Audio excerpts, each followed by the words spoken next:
अब देखिए दूसरे पे आते हैं, पहला तो डिफ्यूजन हो गया, अब दूसरे पे आते हैं। दूसरी जो चीज है वो है टेम्परेचर। टेम्परेचर देखिए ऐसा होता है कि अगर कोई मैटर आपके पास है और उस मैटर का टेम्परेचर बढ़ा दिया जाए, तो मैटर का टेम्परेचर बढ़ाने पर जो मैटर के पार्टिकल्स हैं उनकी काइनेटिक एनर्जी बढ़ जाती है, और उनकी काइनेटिक एनर्जी बढ़ जाने से उनका जो रेट ऑफ डिफ्यूजन होता है वो काफी हाई हो जाता है, बहुत तेज हो जाता है। जैसे आप यहाँ देखिए, ये हमारा पानी है, देखिए वाटर है,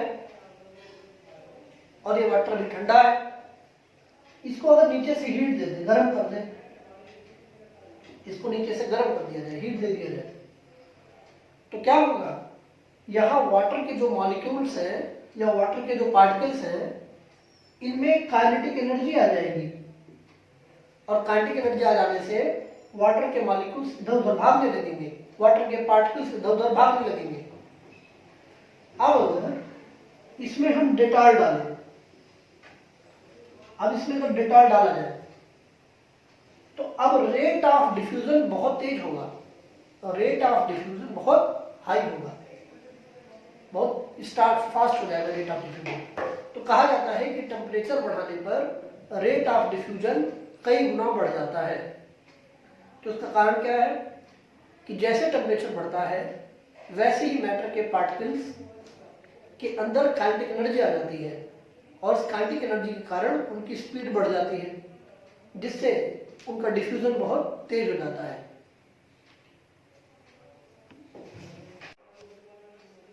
तो स्टूडेंट्स, आज का टॉपिक क्लास 9th का हमारा कैरेक्टरिस्टिक्स ऑफ मैटर है। कैरेक्टरिस्टिक्स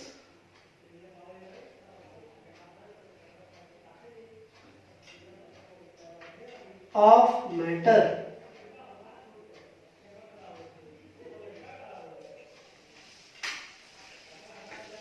आज का हमारा टॉपिक बच्चों कैरेक्टरिस्टिक्स ऑफ मैटर है। कल हम लोगों ने ये देखा था कि एक टाइप का मैटर, यानी एक टाइप के मैटर के पार्टिकल्स दूसरे टाइप के मैटर के पार्टिकल्स में फ्रीली इंटरमिक्स हो जाते हैं, एकदम फ्रीली एक दूसरे में इंटरमिक्स हो जाते हैं। आज इन्हीं मैटर के पार्टिकल्स का हमको कैरेक्टरिस्टिक जानना है, इनके कैरेक्टर के बारे में हमको जानना है।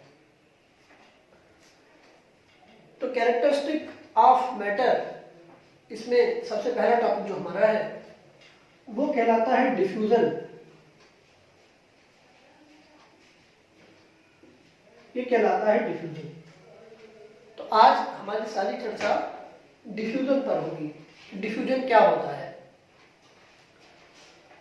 देखिए, जब एक प्रकार के मैटर के पार्टिकल दूसरे प्रकार के मैटर के पार्टिकल के साथ अच्छे से आपस में इंटरमिक्स हो जाते हैं, तो यही प्रक्रिया डिफ्यूजन कहलाती है।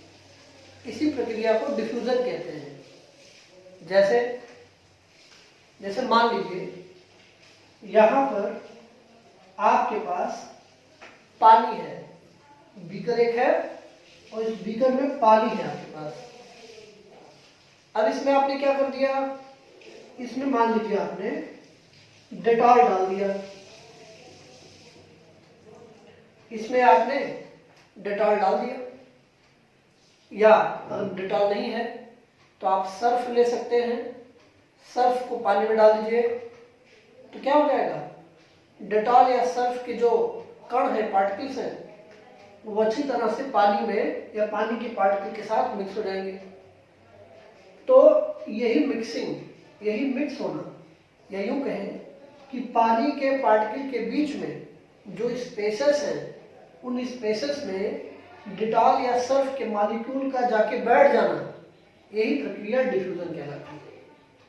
ठीक है, तो फिर से डेफिनेशन याद रखिएगा। Diffusion is a phenomena in which particles of one type of matter intermix with the particle of other type of matter। तो डिफ्यूजन का फिनोमेना है जिसमें एक मैटर एक प्रकार के मैटर के पार्टिकल दूसरे प्रकार के मैटर के पार्टिकल के साथ फ्रीली इंटरमिक्स कर जाते हैं। ठीक है, अब इसके आगे देखिए, अब बात करते हैं रेट ऑफ डिफ्यूजन के बारे में कि रेट ऑफ डिफ्यूजन क्या होता है। रेट का दूसरा मतलब होता है स्पीड। अब बात होने जा रही है कि रेट ऑफ डिफ्यूजन क्या है, स्पीड ऑफ डिफ्यूजन क्या होता है। अब देखिए बच्चों, जब दो मैटर आपके पास है और दोनों मैटर के जो पार्टिकल्स हैं जब एक दूसरे के साथ आपस में फ्रीली मिक्स कर जाएं, दो मैटर के पार्टिकल आपस में एक दूसरे के साथ एकदम फ्रीली मिक्स हो, तो ऐसा मिक्सिंग या ऐसा इंटरमिक्सिंग, ऐसे डिफ्यूजन का इंटरमिक्सिंग का रेट या स्पीड बहुत फास्ट होगा। और अगर एक मैटर आपके पास है दूसरा भी है और दोनों के पार्टिकल्स एक दूसरे से आसानी से इंटरमिक्स ना हो, आसानी से एक दूसरे में डिफ्यूज ना हो, तो फिर ऐसे डिफ्यूजन की जो प्रक्रिया है वो काफ़ी स्लो होगी, उसकी स्पीड काफ़ी स्लो होगी, ऐसे डिफ्यूजन का रेट काफ़ी स्लो होगा। तो हमको ये चीज़ कहाँ देखने को मिलती है, जैसे मान लीजिए हम दो गैसों को आपस में मिक्स कराएं, दो गैसेस ले लें उनको आपस में मिक्स कराएं। जैसे आप देखते हो कभी कभी कि आपके घर में देखिए सिलेंडर होता है। अब ये सिलेंडर मान लो लीक कर जाए, ये सिलेंडर आप ऐसे मान लो लीक कर जाए, सिलेंडर में जो गैस भरी है वो हवा में आ जाए, तो क्या होगा, देखिए ये भी गैस है और एयर भी आपका क्या है, गैस है। तो इसके पार्टिकल यानी सिलेंडर के अंदर जो गैस बंद है इसके पार्टिकल और जो एयर में गैस है इसके पार्टिकल आपस में आसानी से एकदम फ्रीली एक दूसरे के साथ इंटरमिक्स हो जाएंगे। यहां पे देखिए ये भी मैटर और मैटर के कण आपस में क्या हो रहे हैं, फ्रीली इंटरमिक्स हो रहे हैं। यानी डिफ्यूजन यहाँ पर बहुत फास्ट हो रहा है, बहुत तेजी से, बड़ा स्पीड से यहाँ डिफ्यूजन हो रहा है। तो अगर इस प्रकार का डिफ्यूजन होता है तो कहेंगे कि the rate of diffusion is maximum here. तो ऐसा कहा जाता है कि जब गैस आपस में मिलते हैं तो इनका जो रेट ऑफ डिफ्यूजन होता है वो बहुत हाई होता है, बहुत फास्ट होता है। ऐसे ही अगर हम लिक्विड को देखें कि दो लिक्विड आपस में मिले, मान लीजिए आपका यहां पानी है, मान लीजिए यहां वाटर आपका है और वाटर में आपने क्या मिला दिया, वाटर में आपने डेटॉल मिला दिया। तो पानी है, पानी में आपने डेटॉल मिला दिया, डेटॉल भी लिक्विड है, वाटर में लिक्विड है, दोनों आपस में अच्छे से इंटरमिक्स हो जाएंगे। तो यहां भी डिफ्यूजन का रेट ठीक ठाक है, यहां भी डिफ्यूजन का रेट बहुत स्लो नहीं है। अब जितना गैस के केस में डिफ्यूजन का रेट फास्ट था उतना तेज तो नहीं है, उससे थोड़ा सा कम है, लेकिन यहाँ भी डिफ्यूजन जो है, डिफ्यूजन की स्पीड या डिफ्यूजन का रेट ठीक ठाक है। ठीक है बच्चों, अब आते हैं सॉलिड का केस देखते हैं।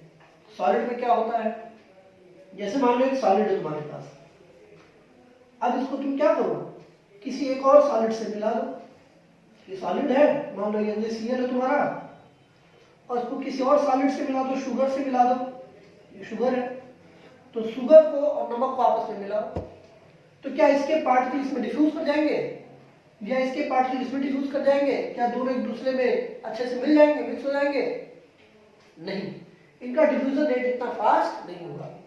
तो ऐसा कहा जाता है कि सॉलिड्स में the rate of diffusion or speed of diffusion is quite slow, whereas liquid the rate of diffusion is little bit fast, whereas in gases the rate or speed of diffusion is very high, very fast.